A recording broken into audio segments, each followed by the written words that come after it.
প্ৰতিভা বিকাশৰ ক্ষেত্ৰত আনুষ্ঠানিক শিক্ষাই একমাত্ৰ আহিলা হ'ব নোৱাৰে। এই কথা প্ৰমাণ কৰিলে দৰং জিলাৰ এজন যুৱকে। চিত্ৰকলা আৰু ভাস্কৰ্য শিল্পক এক ব্যতিক্ৰমী ৰূপ দিছে যুৱকজনে।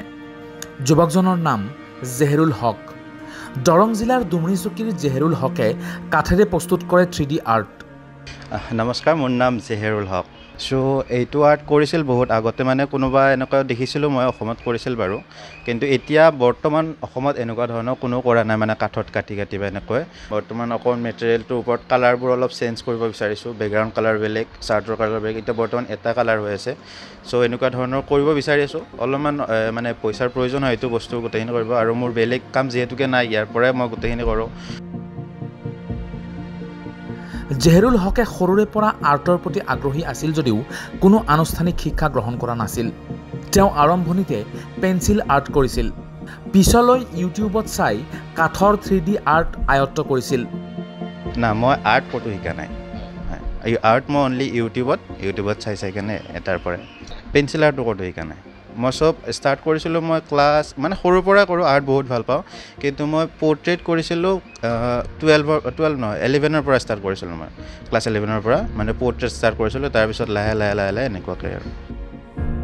কাঠ কাটি 3D আৰ্ট এখন প্ৰস্তুত কৰিবলৈ জেহেৰুলক 5ৰ পৰা 6 ঘণ্টা সময় লাগে। ইতিমধ্যে জেহেৰুল হকে 150ৰো অধিক আৰ্ট প্ৰস্তুত কৰিছে।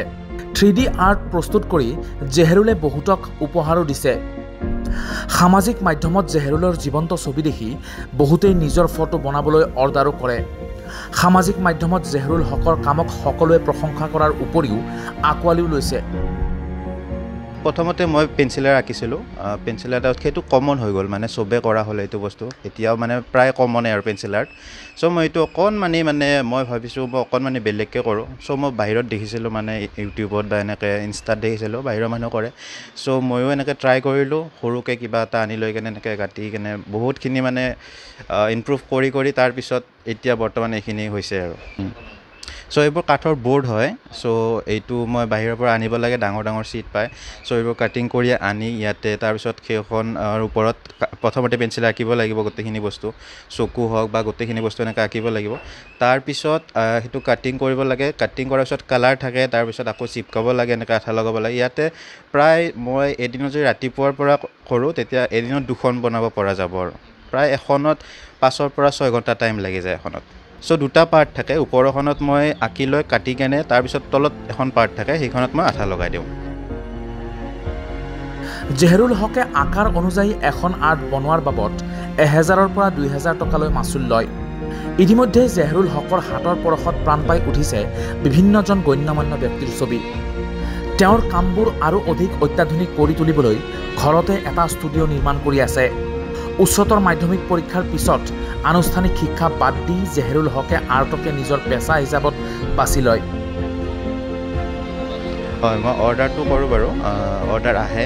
মই মোৰ যোনটো ইনষ্টাগ্ৰাম পেজ আছে, তাৰ পৰা মই বহুতখিনি মানে অৰ্ডাৰ পাওঁ। এনেকৈ মোৰ এটা নিজৰ ছেটিছফেকশ্যন, আৰু মই এইটো বস্তু ভাল পাওঁ কৰি কেনে, সেইকাৰণে মই এইটো কামতে মানে নিজৰ প্ৰফেশ্যন কৰি ল'লোঁ আৰু সেইকাৰণে। তথাপিও 150ৰ ওপৰত গৈছে এনেকুৱাকৈ আৰু কৰিছোঁ, বা গিফ্ট দিয়া গৈছে কাৰোবাক এনেকুৱা। মানে চাৰ্জটো মোৰ 1000ৰ পৰা 2000ৰ ভিতৰত থাকে। মানে কাপল পৰ্ট্ৰেইট থাকে, ডাঙৰ থাকে, চাইজ ৱাইজ থাকে। 1000ৰ পৰা A4 চাইজ যোনটো থাকে, সেইটো মই 1000ৰ পৰা আৰু 2000ৰ ভিতৰত মোৰ প্ৰাইচখিনি থাকে। এতিয়া ষ্টুডিঅ'টো বাৰু হৈ আছে মোৰ, অলপ টাইম লাগিব। সেইটো মই এই আৰ্টৰ পইচাৰে কৰিছোঁ, যিখিনি কৰিছোঁ এতিয়া ঘৰতে হৈ আছে। এইটো লোৱাত বহুত মানে বেছি ভাল পাওঁ। মোৰ এখন ৰেষ্টুৰেণ্ট দিবৰ কাৰণে বৰ ইচ্ছা আছিল, আৰু বহুত বেছি ইচ্ছা এইটো মোৰ। এইটো এটা ভৱিষ্যত পৰিকল্পনা। লগতে মই আৰ্ট টিচাৰ হ'ম বুলি ভাবিছিলোঁ আগতে।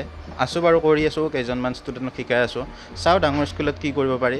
লগতে মোৰ আৰু এটা বস্তু, মই ইনফ্লুৱেঞ্চাৰ যোনটো বস্তু বুলি কয়, ইনফ্লুৱেঞ্চাৰ নহয় বাৰু, মানে ইনষ্টা বা এনেকুৱা ধৰণৰ অলপমান ভিডিঅ' বনাই ভাল পাওঁ। সেইটো লাইনতো অলপ যাব বিচাৰিছোঁ। বৰ্তমান তেওঁ কেইবাটাও ল'ৰা ছোৱালীক আৰ্ট শিকাই আছে। ভৱিষ্যতে জেহেৰুল হকৰ এখন ৰেষ্টুৰেণ্ট খোলাৰো পৰিকল্পনা আছে। উল্লেখযোগ্য যে কালাকাৰৱালা নামৰ ইনষ্টাগ্ৰাম একাউণ্টত সকলোৱে চাব পাৰে জেহেৰুলৰ কাম। আৰিফুল ইছলাম ৰিপৰ্ট, আৱাজ দ্য ভইচ।